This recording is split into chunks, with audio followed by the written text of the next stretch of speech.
So, we're going to continue to track the catastrophic decline of Doctor Who in this immensely stunning and brave 14th season, which apparently is also considered a reboot of the show.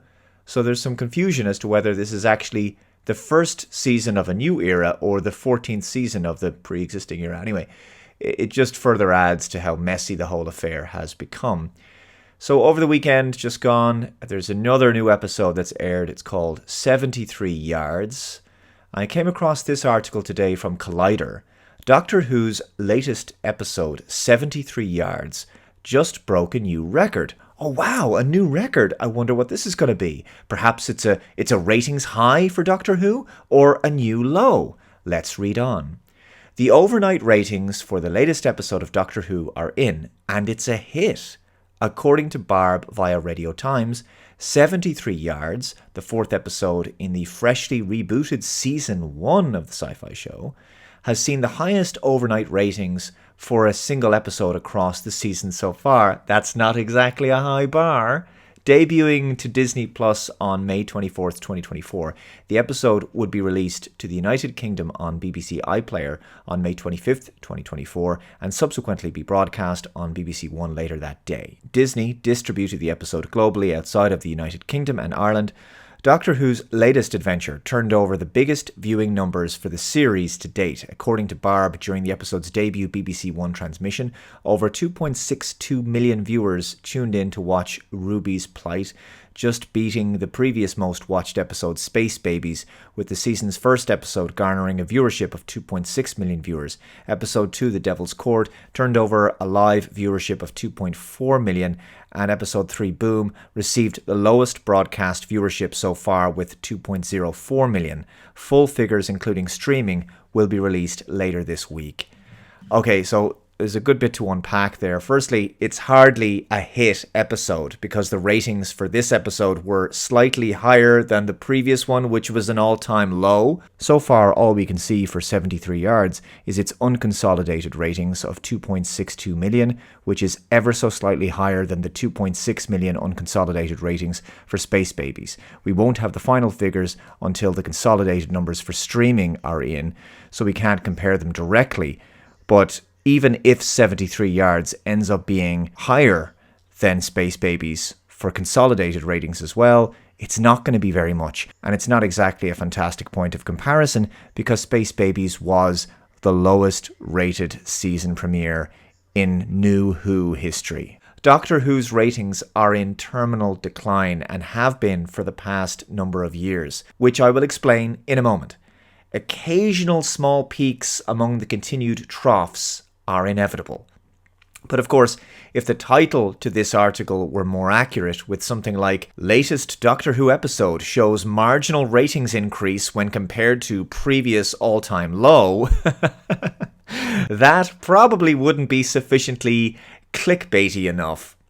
Let's put this into context. The first episode of the season was Space Babies, which was watched by 2.6 million people. Now, with consolidated ratings, which includes streaming viewers, that brought that to 4.01 million people. The second episode, The Devil's Court, was watched by 2.4 million people. Consolidated ratings brought that to 3.91. Boom was the lowest rated episode of New Who ever. 2.04 million people watched that.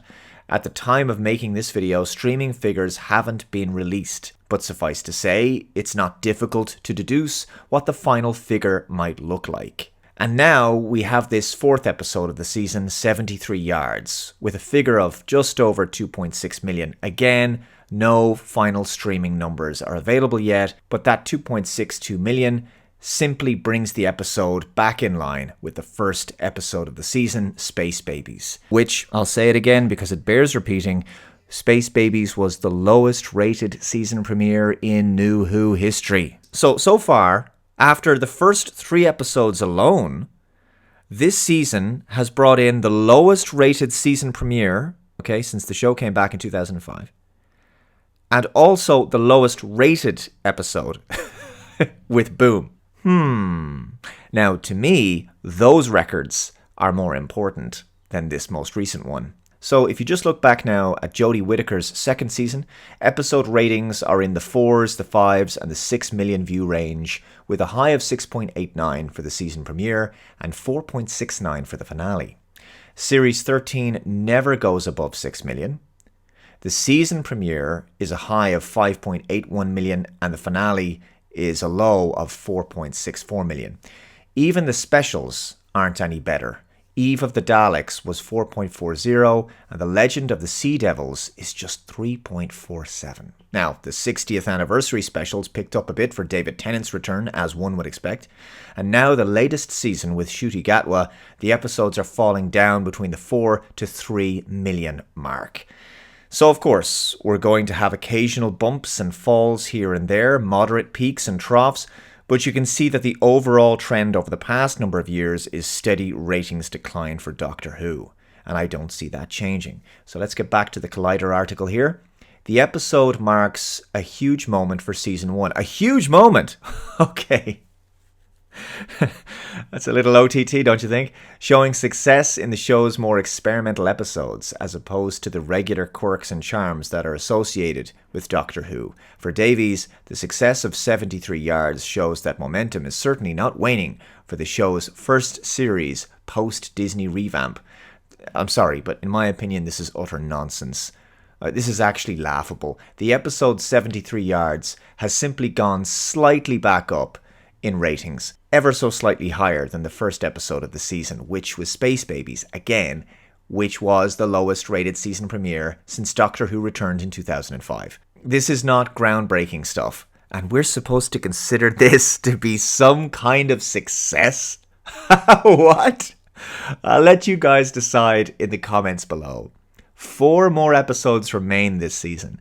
BBC and the Doctor Who showrunners, I think, are lucky that they have such a relatively short season, because otherwise the ratings declines would be far more noticeable over time if the season was a bit longer. The final 2 episodes of the season are called The Legend of Ruby Sunday and Empire of Death, and they're going to be screened in cinemas.